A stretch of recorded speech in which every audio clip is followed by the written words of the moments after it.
Tampaknya ada sesuatu di bawah tanah. Pria ini membersihkan lapisan atas tanah. Tiba-tiba ia menemukan sebuah kotak besar. Penasaran, dia membuka tutupnya untuk melihat.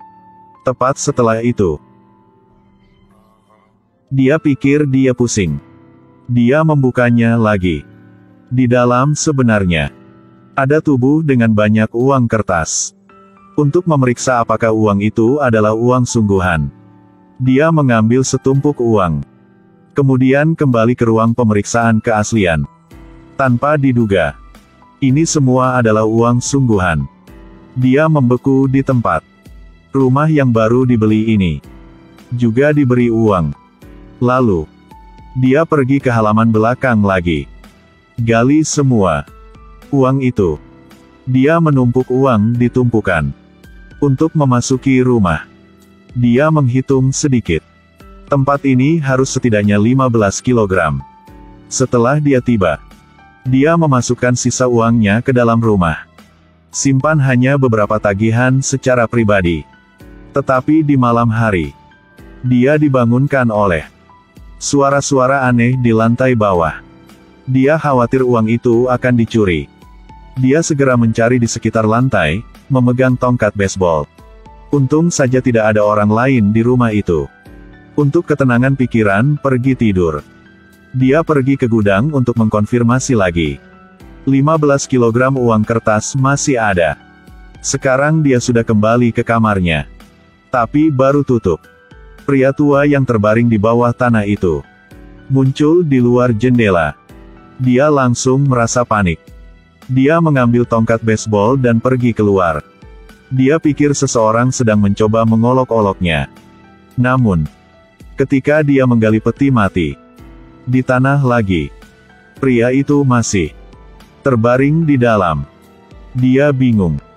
Dia mulai memeriksa detak jantung dan pernapasannya.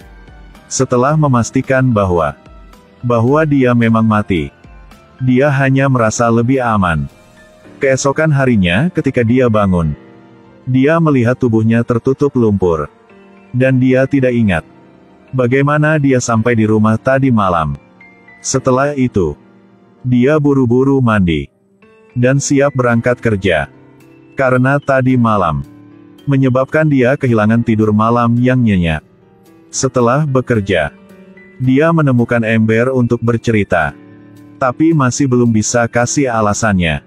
Karena di dalam rumah ada uang dan tubuh. Dia khawatir setelah ember mengetahui bahwa itu akan merugikan dirinya. Dia buru-buru membayar untuk meninggalkan tempat ini. Tetapi setelah dia kembali, hal yang dia khawatirkan juga terjadi. Dia baru saja pulang. Di lantai, dia melihat jejak kaki orang asing. Dia membandingkan kakinya, yang panjangnya 50 cm. Jelas bukan jejak kakinya. Saat ini, dia tiba-tiba teringat uang kertas di gudang. Dia segera datang untuk memeriksa. Untung masih ada uangnya. Belum dicuri. Setelah keluar kamar, dia mulai membersihkan jejak kaki di lantai. Kemudian dia mengganti pakaiannya dan bersiap untuk mandi. Tetapi begitu dia berbalik, pakaian yang dia gantung mengejutkannya. Aku mencintaimu. Saat ini, suara datang dari luar jendela. Dia dengan sifat curiga mengambil pisau dan bergegas keluar. Tapi tidak ada apa-apa di luar. Dia berpikir lagi. Sejak mengambil uang dari orang tua itu, hal-hal aneh terus terjadi. Dia sangat pemalu. Dia segera berlari ke kamarnya. Memutuskan untuk membawa uang itu kembali ke tempat lama. Lanjutkan, paku peti mati. Kemudian, dia pergi ke gudang untuk memeriksa. Tiba-tiba, dia menemukan bahwa masih ada pintu di belakang. Tetapi ketika dia memecahkan kunci dengan bor listrik, pintu masih tidak bisa dibuka. Dia pikir ini adalah pintu rahasia. Pasti terkait dengan tubuh lain. Jadi dia pergi ke sana. Setelah mencungkil kuku, tahan bau, untuk menguji pria itu, dia menahan napas. Tetapi dia hanya menemukan dompet dan satu set kunci. Setelah itu, dia baru kembali ke kamarnya untuk beristirahat. Tidak berharap, pria itu muncul lagi. Hai! Dia kaget bangun. Syukurlah itu hanya mimpi. Tetapi ketika dia duduk, sebuah tangan muncul dari bawah tempat tidur. Dia bangun. Sepertinya mimpi lain. Dan tidak ada seorang pun di bawah tempat tidur. Ini benar-benar membuatnya marah. Untuk mencari tahu siapa yang mencoba mengolok-oloknya, dia membuka peti mati itu lagi. Mengambil uang dari itu. Setelah itu, dia pergi ke toko untuk membeli perlengkapan lighting dan kamera. Pasang setiap lampu di setiap sudut rumah. Di malam hari, dia keluar dari kamarnya untuk memeriksa. Baru menyalakan lampu, rumah langsung menyala. Bertindak seperti serigala. Setelah masuk ke rumah, saat dia menatap kamera dan berpikir, dia ingat kunci pada orang tua itu. Dia segera pergi ke gudang. Gunakan kuncinya untuk membuka pintu rahasia. Lalu dia menyalakan senter. Masuk ke dalam untuk melihat-lihat. Tidak menyangka ada begitu banyak tas di sana. Banyak mayat. Dia sangat terkejut. Apakah lelaki tua itu seorang co-killer? Dia ragu apakah akan memanggil polisi atau tidak. Tapi setelah memikirkan jumlah uang kertas, dia menyerah pada pemikiran itu. Setelah ia tertidur, sosok lelaki tua itu kembali muncul di depan kamera. Lonceng alarm segera berbunyi. Ketika dia melihat itu, dia dengan cepat pergi ke layar untuk memeriksanya satu persatu. Tapi dia tidak bisa melihat dengan jelas. Lalu terdengar suara guntur. Kekuatannya hilang. Setelah kekuasaan, lelaki tua di kamera menggedor pintu dengan kepalanya.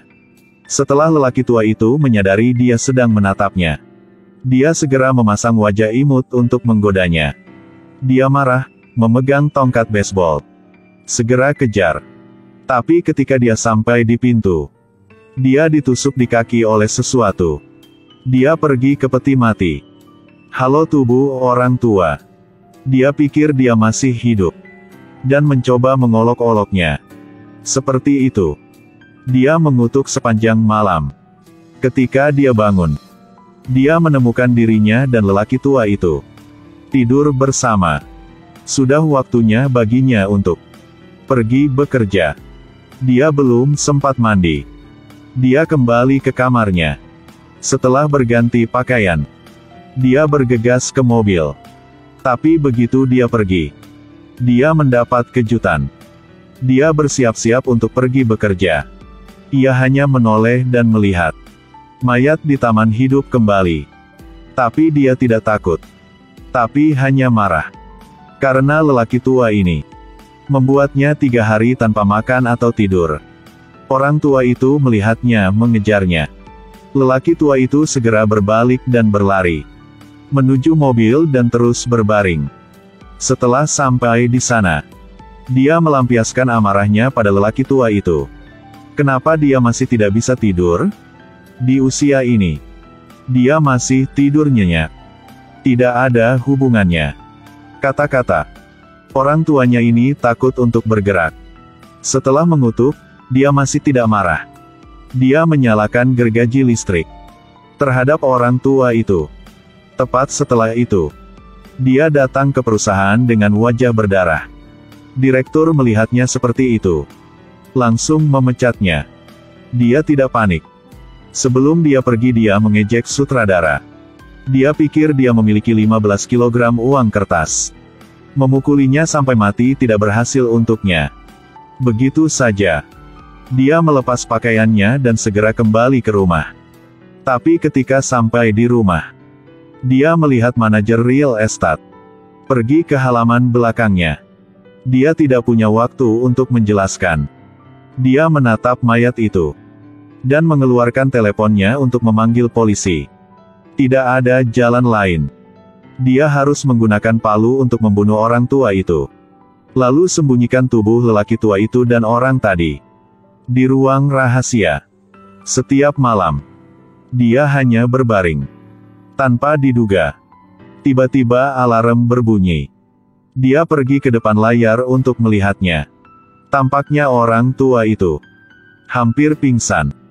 Dia bersembunyi di sudut bersiap untuk menyelinap menyerang. Tapi dia tidak tahu itu. Apa yang baru saja ia lihat adalah ilusi. Dan orang yang ada di kamera adalah sahabatnya Ember. Tapi dia tidak peduli lagi. Dia pikir, Ember ingin mencuri uangnya. Setelah mendorongnya ke bawah, dia menikam Ember dengan bor listrik.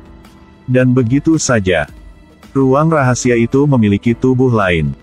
Pada titik ini dia dalam keadaan gila. Dia pergi ke halaman belakang untuk mengambil uang kertas dan membawanya ke dalam rumah. Di hari-hari berikutnya, setiap hari dia dalam keadaan ketakutan bahwa seseorang akan mencuri uangnya. Jika ia lapar, cium uangnya. Mainkan Go dengan uang agar tidak bosan. Jika ia lelah, ia akan tidur di atas tumpukan uang. Tidak lama kemudian, terdengar ketukan pintu dari luar. Ketika dia membuka pintu, dia melihat pacar putrinya datang untuk menemukannya. Tapi masih belum bertanya dengan jelas. Dia memukuli orang itu. Segera bunuh dia. Lalu sisihkan dia. Dikemas dalam tas. Tepat setelah itu, putrinya melihat pacarnya tidak kembali. Jadi dia kembali ke sini. Untungnya setelah dia melihat putrinya, dia tidak menembak, tapi bawa dia ke ruang rahasia agar putrinya bisa melihat mereka. Setelah itu tetapi ketika gadis itu tidak mengambil tindakan pencegahan, dia memukulnya dari belakang sampai dia bangun. Dia melihat ayahnya yang gila. Dia memegang pisau di depannya. Dia menangis dan memohon ayahnya untuk memaafkannya. Dia adalah putrinya. Namun yang mengejutkan, tangisan putrinya membangunkannya. Dia belum bereaksi. Dia berlari ke atas, berganti menjadi jas. Hal-hal jahat yang dia lakukan 3 kali 7 kali muncul di kepalanya. Untuk membebaskan dirinya, dia membawa uang itu ke halaman belakang. Lalu tuangkan bensin ke atasnya. Dia menyala. Dia ragu-ragu. Tapi pada akhirnya, dia memilih tetap di dalam kotak. Selamanya berbaring di samping uang itu. Dengan aliran air hujan, kotak itu tertutup oleh bumi. Diam-diam menunggu orang berikutnya. Ceritanya masih perlu dilanjutkan. Mari kita lihat siapa yang bisa menahan godaan ini. Oke. Jika Anda menghadapi uang ini, bagaimana Anda akan memilih?